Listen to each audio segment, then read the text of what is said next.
नमस्कार साथियों, आज हम बात करने जा रहे हैं महाराष्ट्र की धरती पर 11 अप्रैल 1827 को जन्म लेने वाले भारतीय समाज सुधारक, समाजसेवी, लेखक, दार्शनिक और क्रांतिकारी कार्यकर्ता महात्मा ज्योतिराव गोविंदराव फूले के बारे में। इन्हें महात्मा फूले एवं ज्योतिराव फूले के नाम से भी जाना जाता है। सितंबर 1873 में ज्योतिराव फूले ने महाराष्ट्र में सत्यशोधक समाज नामक संस्था का गठन किया।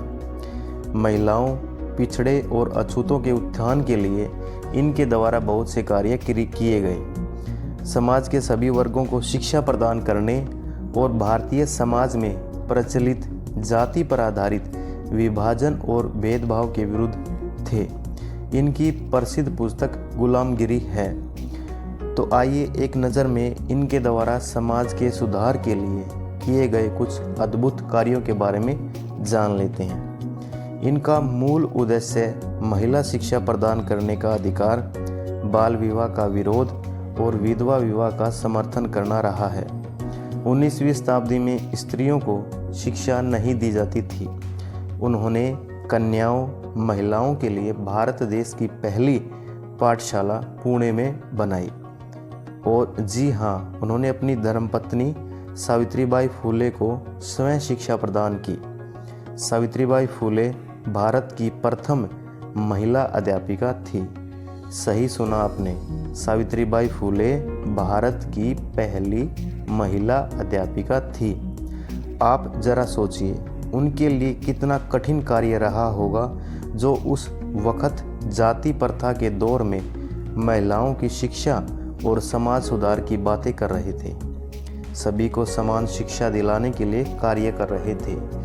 दलित व स्त्री शिक्षा के क्षेत्र में पति पत्नी ने मिलकर कार्य किया और दोनों ही कर्मठ और समाज सेवा की भावना रखने वाले थे। जब वे समाज सुधार के कार्य कर रहे थे तो आरंभ में कुछ लोगों ने उनके काम में बाधा डाली और उनके पिता गोविंदराव से कहकर फूले दंपति को घर से बाहर निकाल दिया।